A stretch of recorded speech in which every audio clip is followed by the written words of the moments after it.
Hello everyone, सभी मित्रों को मेरा नमस्ते और जय श्री राम। मित्रों, तो चलिए शुरू करते हैं आज की इस वीडियो को। सबसे पहले आपकी जो दैनिक पाठ्य योजना डायरी है उसके ऊपर ही ऊपर आपको पाठ्य योजना का क्रमांक लगा लेना है, जो भी आपकी पाठ्य योजना का क्रमांक है। उसके पश्चात में आपका जिस विद्यालय में बीएड का प्रशिक्षण प्रोग्राम चल रहा है तो उस विद्यालय का आपको नाम लिखा है। जैसे मैंने लगा राजकीय उच्च माध्यमिक विद्यालय पनवा, वो दिनांक लगा ले जिस दिनांक को आप पाठ्य योजना तैयार कर रहे हैं, और विषय हो जाएगा आपका गणित। तो गणित के ऊपर आज अपन पाठ्य योजना तैयार कर रहे हैं और कक्षा हो जाएगी आपकी 8। तो कक्षा 8 को आज अपन पाठ्य योजना तैयार करेंगे। विधि आपकी चल रही है व्याख्यान विधि, और समय हो जाएगा आपका 35 मिनट। जो आज का जो अपना प्रकरण है वो है व्रत प्रकरण के ऊपर आज अपन पाठ्य योजना तैयार करेंगे। मित्रों, सबसे पहले आपको ये मैं एक सूचना बता देता हूँ कि मित्रों, अगर आपको गणित विषय से संबंधित अन्य पाठ्य योजना की अगर आवश्यकता है या अन्य विषय से संबंधित आपको पाठ्य योजना की और भी आवश्यकता है तो प्लीज़ हमारे चैनल के पेज पे जाएं। वहाँ पर आपको प्लेलिस्ट मिलेगी, तो उस प्लेलिस्ट के अंदर आपको अन्य विषय से संबंधित सारी पाठ्य योजनाएं मिलेंगी। कहने का मतलब आपको गणित विषय से संबंधित भी पाठ्य योजनाएं भी मिल जाएगी वहाँ पर, या अन्य विषय जो भी आपके विषय हैं उन सारे विषयों से संबंधित आपको पाठ्य योजना वहाँ पर प्राप्त हो जाएगी। तो प्लीज़ हमारे चैनल के पेज पे जाएँ, वहाँ पर आपको प्लेलिस्ट मिलेगी। उस प्लेलिस्ट के अंदर आपको सारी पाठ्य योजनाएं उपलब्ध हो जाएगी।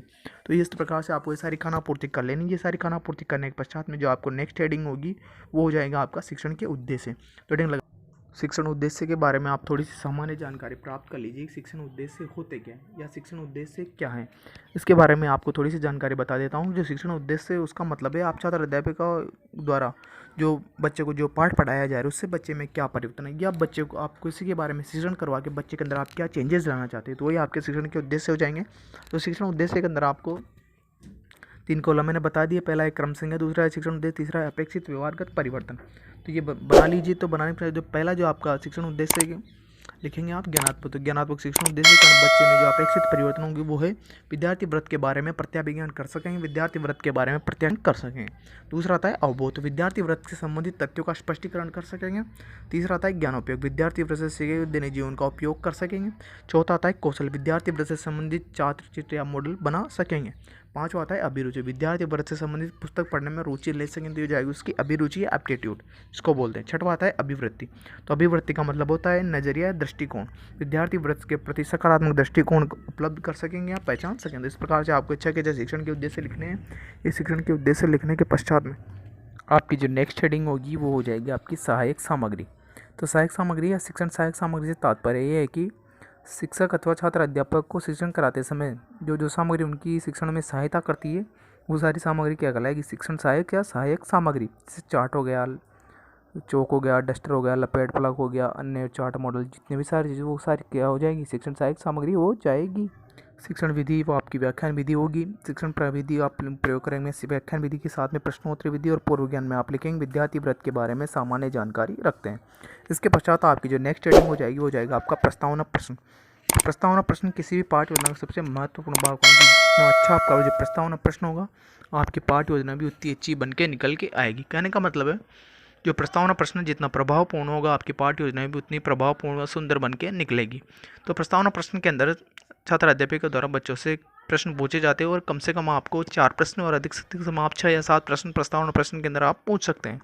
तो प्रस्तावना प्रश्न के अंदर आपको 3 कॉलम बना लें। पहला कॉलम होगा क्रम संख्या, दूसरा हो जाएगा छात्र अध्यापक क्रिया, तीसरा हो जाएगा विद्यार्थी क्रिया। ये 3 कॉलम बनाने के पश्चात में पहला प्रश्न छात्र अध्यापक द्वारा पूछा जाएगा, मनुष्य जाति में पुरुषों को क्या कहते हैं, तो बच्चे उत्तर दे देंगे आदमी कहते हैं।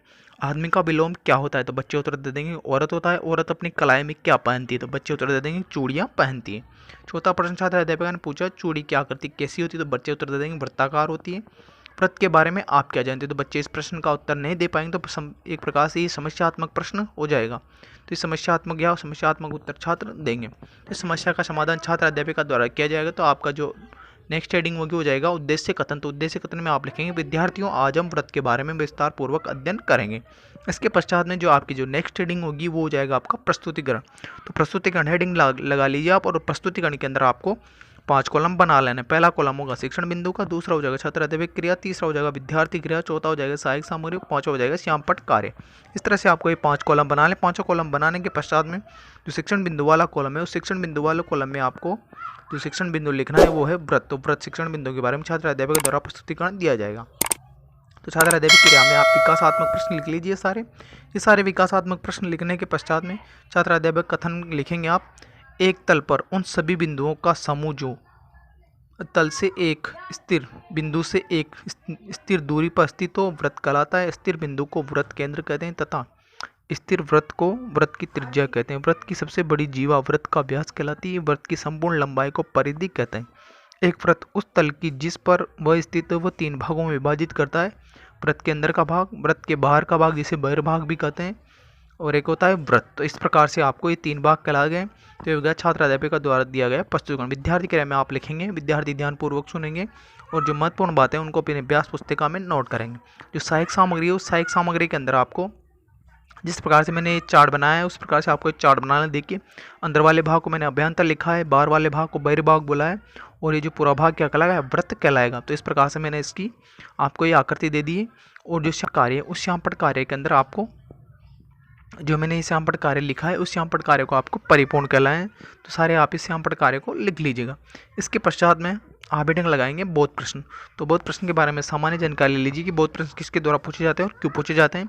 जो बोध प्रश्न होते हैं वो छात्र अध्यापिका द्वारा पूछे जाते हैं और इसलिए पूछे जाते हैं ताकि पढ़ाते समय बच्चे का ध्यान इधर उधर भटके नहीं। कहने का मतलब उसका ध्यान पाठ से इधर उधर भटके नहीं, या जो पाठ या जिसके बारे में भी शिक्षण करवाया जा रहा है उसके ऊपर उसका ध्यान केंद्रित है। इस वजह से ये बोध प्रश्न पूछे जाते हैं। आपको ये सारे बोध प्रश्न लिख लेने जो मैंने लिखा है।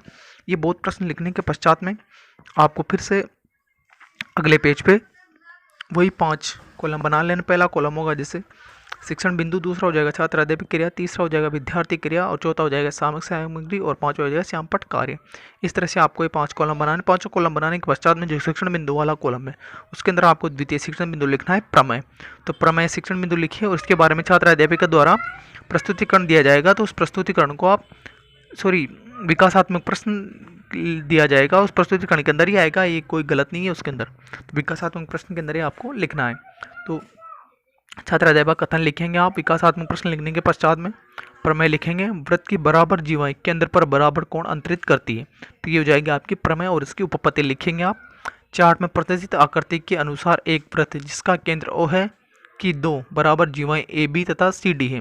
तो आपको सिद्ध करना है एंगल AOB बराबर एंगल COD। तो ये हो जाएगा आपका, ये आपको सिद्ध करना है इस वाली चीज़ को। और त्रिभुज AOB बराबर तथा त्रिभुज COD में AO बराबर OC, ये त्रिज्याएं आपको बराबर लेके आने।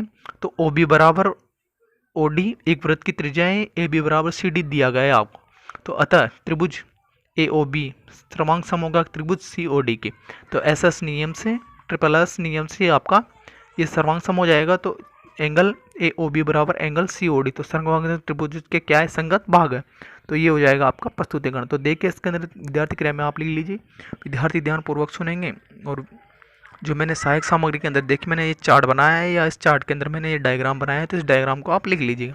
इसके पश्चात में जो आपका श्यामपट्ट कार्य है उस श्यामपट्ट कार्य को आप परिपूर्ण कर लीजिए। जैसे मैंने श्यामपट्ट कार्य लिखा है तो आप उसी प्रकार से श्यामपट्ट कार्य को उतार लीजिए कि सारी चीज़ें आप इसमें से लिख लीजिएगा, क्योंकि मैंने कोई भी चीज़ इसमें छोड़ी नहीं है। आपको जितनी भी चीज़ें थी इसके अंदर वो सारी चीज़ें मैं इसमें प्रदान कर दी, तो आप इसको ध्यानपूर्वक उतार लीजिएगा।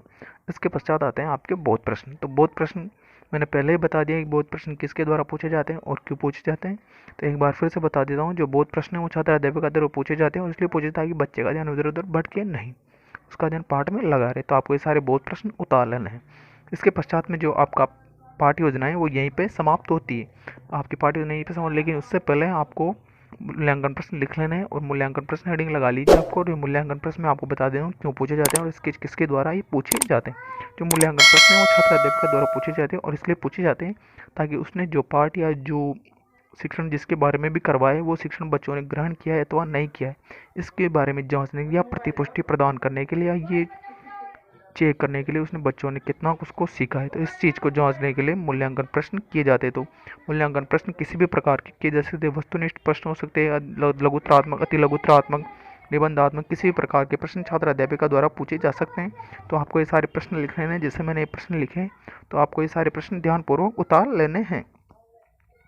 जैसे मैंने लिखे हैं तो इस प्रकार से आपको ये प्रश्न लिख लेना। इसके पश्चात जो आपको हेडिंग डालनी है वो हो जाएगा आपका गृह कार्य। तो गृह कार्य हेडिंग डाल लीजिए और गृह कार्य के अंदर आपको बच्चों को इस प्रकार से गृह कार्य देना है। कहने का मतलब है आपको कठिनाई किस तरह के आधार पर गृह कार्य देना है, जिस कठिनाई किस तरह से आपने बच्चों को अध्ययन करवाया है उस कठिनाई स्तर के आधार पर आपको गृह कार्य दे देना है, ताकि बच्चे अपने खाली समय का सदुपयोग घर पे जाके कर सकें। मित्रों, आशा करता हूँ कि आपको वीडियो अच्छा लगा होगा। तो प्लीज़ वीडियो को लाइक करें, शेयर करें और चैनल को सब्सक्राइब करना ना भूलें। मित्रों सब्सक्रिप्शन का कोई भी चार्जेस नहीं है मित्रों, ये फ्री ऑफ कॉस्ट है। तो चैनल को प्लीज़ सब्सक्राइब जरूर करें और जो घंटी वाला आइकन है उसको ऑन कर लें, ताकि जब भी कोई भी वीडियो या सूचना डले तो आपको नोटिफिकेशन सबसे पहले मिले। Thanks for watching.